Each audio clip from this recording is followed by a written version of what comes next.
بسم اللہ الرحمن الرحیم ان اول الناس بابراہیم للذین اتبعوه وهذا النبی والذین آمنوا واللہ ولی المؤمنین۔ سورہ آل عمران آیت نمبر 68 تلاوت کی ہے۔ اس سے پیچھے ذکر ہو رہا ہے کہ یہودی کہتے تھے کہ حضرت ابراہیم علیہ السلام یہودی تھے معاذ اللہ، اور عیسائی کہتے تھے وہ عیسائی تھے۔ تو جواب دیا گیا کہ حضرت ابراہیم علیہ السلام تو یہودیوں سے عیسائیوں سے پہلے ہوئے ہیں، تو یہ کہنا درست نہیں ہے کہ وہ یہودی تھے۔ یہ یہودی کہہ سکتے تھے کہ ہم ابراہیمی ہیں، یہودی ابراہیمی ہیں یہ کہہ سکتے تھے، عیسائی کہہ سکتے تھے نہیں عیسائی ابراہیمی ہیں۔ تو پھر مسلمان جن کے بارے میں حضور نے فرمایا کہ ہم ابراہیمی ہیں، ابراہیم علیہ السلام میرے باپ ہیں، تو یہودیوں کو جواب دیا گیا کہ ما کان ابراہیم یہودیا ولا نصرانیا ولکن کان حنیفا مسلما، کہ ابراہیم علیہ السلام نہ یہودی تھے نہ عیسائی تھے، وہ تو حنیف تھے جو کہ حق کے قریب تھے اور باطل سے بہت دور، مسلمہ وہ مسلم تھے، وما کان من المشرکین، اور وہ مشرکوں میں سے نہیں تھے، وہ تو مسلم تھے، یہودی بھی مشرک عیسائی بھی مشرک۔ ان اول الناس بابراہیم، بے شک ابراہیم علیہ السلام سے قریب ترین لوگوں میں سے وہ ہیں للذین اتبعوہ، کہ جنہوں نے ان کی اتباع کی ہے، جو ان کی پیروی کرتے ہیں وہ ابراہیمی کہلا سکتے ہیں۔ وہذا النبی والذین آمنوا، فرمایا وہ تو یہ نبی ہیں جنہوں نے ابراہیم علیہ السلام کی پیروی کی ہے، والذین آمنوا، اور وہ لوگ جو آپ صلی اللہ علیہ وسلم پر ایمان لے کر آئے۔ یعنی یہودیوں کو عیسائیوں کو جواب دیا گیا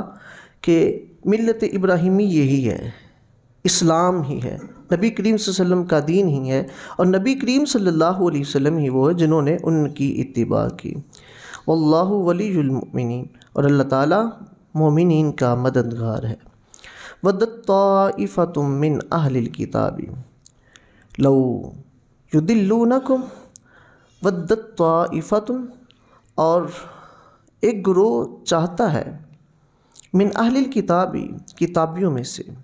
یعنی یہودیوں کا ایک گروہ یہ چاہتا ہے لو یضلونکم، کہ کاش وہ تمہیں گمراہ کر دیں، وما یضلون الا انفسهم وما یشعرون، اور وہ اپنے سوا کسی کو گمراہ نہیں کر رہے، انہیں شعور ہی نہیں ہے۔ اس کی تفسیر میں آتا ہے کہ یہودی مسلمانوں پر اعتراض کرتے تھے، نبی کریم صلی اللہ علیہ وسلم کو نبی نہیں مانتے تھے۔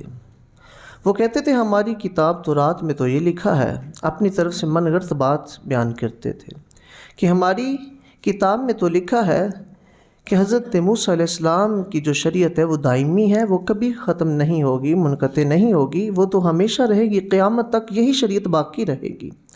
ہماری کتاب میں یہ لکھا ہے، یہ ان کی اپنی منہ کی بات تھی، ان کی کتاب میں تورات میں بالکل ایسا نہیں لکھا تھا۔ تو وہ کہتے تھے کہ نبی صلی اللہ علیہ وسلم جو کہ حضرت موسیٰ کو نبی مانتے ہیں، جب نبی مانتے ہیں تو پھر ان کی پیروی کریں، یہ اپنی شریعت کا اعلان کیوں کر رہے ہیں؟ اور دوسرا یہ اعتراض کرتے تھے، کہتے تھے کیونکہ جب یہ شریعت آ گئی تو پھر بہت زیادہ چیزیں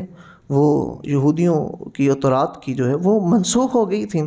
تو انہوں نے کہا کہ یہ جو ناسخ و منسوخ کا انہوں نے انکار کیا، کہا کہ اگر اللہ رب العزت نے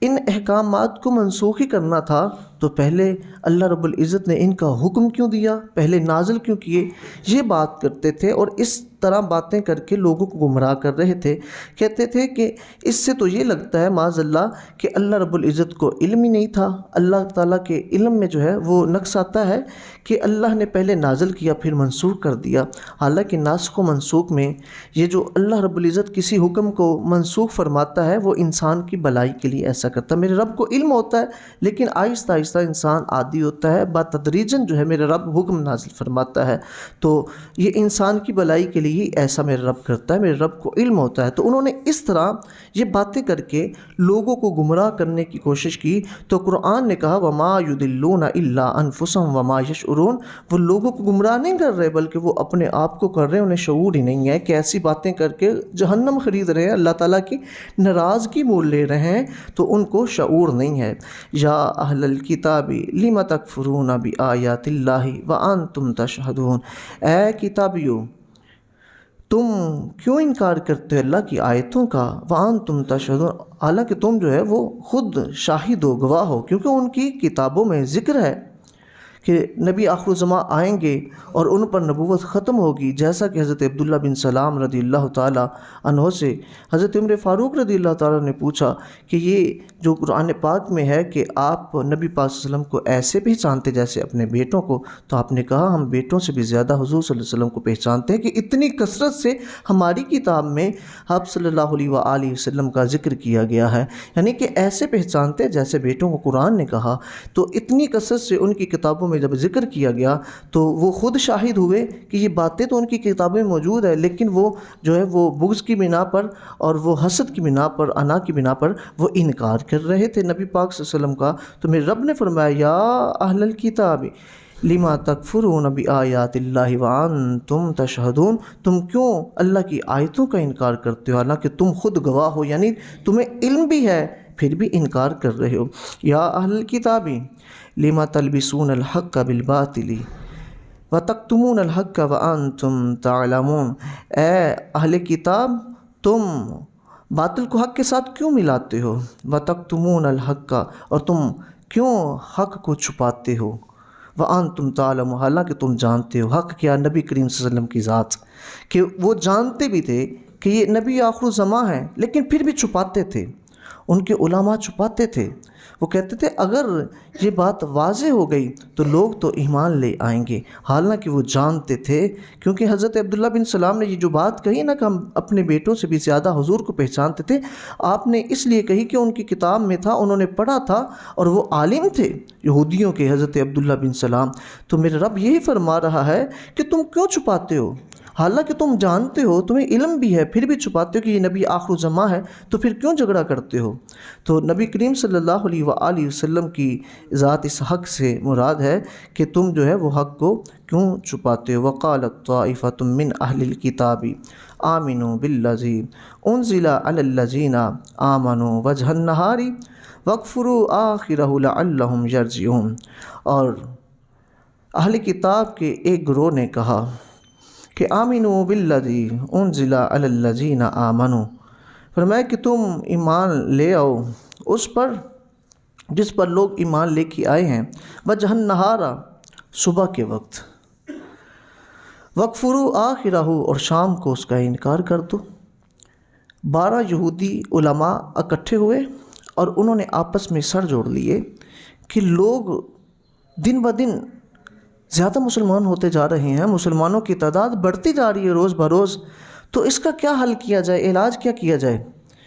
اس طرح تو ہمارے یہودی اپنے جو ہیں وہ بھی سارے مسلمان ہو جائیں، کیونکہ کئی یہودی علماء بھی مسلمان ہو گئے۔ تو انہوں نے جب سر جوڑ لیے، 12 علماء اکٹھے ہوئے، انہوں نے مشورہ کیا کیا کریں۔ انہوں نے کہا ایک سازش کرتے ہیں، اس طرح کرتے ہیں کہ ہم ایک گروہ تیار کرتے ہیں، ان کو کہتے ہیں کہ تم صبح کے وقت مسلمان ہونا، اعلان کرنا ہم مسلمان ہیں، اور ان کے درمیان رہنا اور ان کے درسوں میں شرکت کرنا، لیکن کانوں میں انگلیاں رکھ لیں، سننا نہ، ان کی باتوں پہ توجہ نہ دینا، لیکن ان کے ساتھ اس طرح ملنا کہ جیسے آپ مسلمان ہی ہو، صبح کے وقت مسلمان ہونا، شام کو انکار کر دینا اور جھٹلانا، کہنا کہ معاذ اللہ یہ نبی جھوٹے ہیں، ان کا دین جھوٹا ہے، اس لیے ہم دیکھو مسلمان ہوئے تھے لیکن ہم نے دیکھا یہ دین جھوٹا ہے اس لیے ہم کافر ہو گئے۔ انہوں نے اس طرح ایک گروہ تیار کیا، سازش کی مسلمانوں کے خلاف۔ تو اللہ رب العزت نے اس کی خبر حضور صلی اللہ علیہ وسلم کو دے دی، کہا کہ اس طرح گروہ آ رہا ہے۔ تو انہوں نے تو جو مسلمان ہوئے تھے ان کو گمراہ کرنا تھا، کہ ان کے پاس آ گئے تو آپ صلی اللہ علیہ وسلم نے پہلے بتا دیا کہ یہودیوں کا ایک گروہ اس طرح آ رہا ہے اور صبح کو مسلمان ہوگا، شام کو انکار کر دے گا۔ اب جو ان کی چال تھی وہ یہ تھی کہ وہ ان کو گمراہ کریں گے، وہ بھی کافر ہو جائیں گے، یہودی ہو جائیں گے۔ تو حضور صلی اللہ علیہ وسلم کو میرے رب نے پہلے بتا دیا۔ حضور نے جب بتا دیا تھا تو وہ جانتے تھے، جو آئے نا جانتے تھے کہ حضور نے فرما دیا اسی طرح ہونا ہے۔ اسی طرح ہوا، صبح کے وقت انہوں نے کہا ہم ایمان لے کے آئے، شام کو انکار کر دیا تو ان کی سازش ناکام ہوگی، میرے رب نے اس کو ناکام کر کے رکھ دیا۔ تو انہوں نے یہ حربہ کیا کہ صبح کے وقت جو ہے وہ تم کلمہ پڑھنا اور ان کے ساتھ رہنا، اور شام کے وقت جو ہے وہ انکار کر دینا، لعلہم یرجعون، تاکہ وہ لوگ جو ہیں وہ بھی لوٹ آئیں، پلٹ آئیں، آپ کے ساتھ کافر ہو جائیں۔ تو میرے رب نے، اللہ نے اپنے حبیب صلی اللہ علیہ وسلم کو پہلے ہی خبر دے دی، جس کی وجہ سے وہ ناکام ہو گئے۔ دعا ہے کہ اللہ تعالی ہم سب کو قرآن و حدیث کی فقاہت عطا فرمائے۔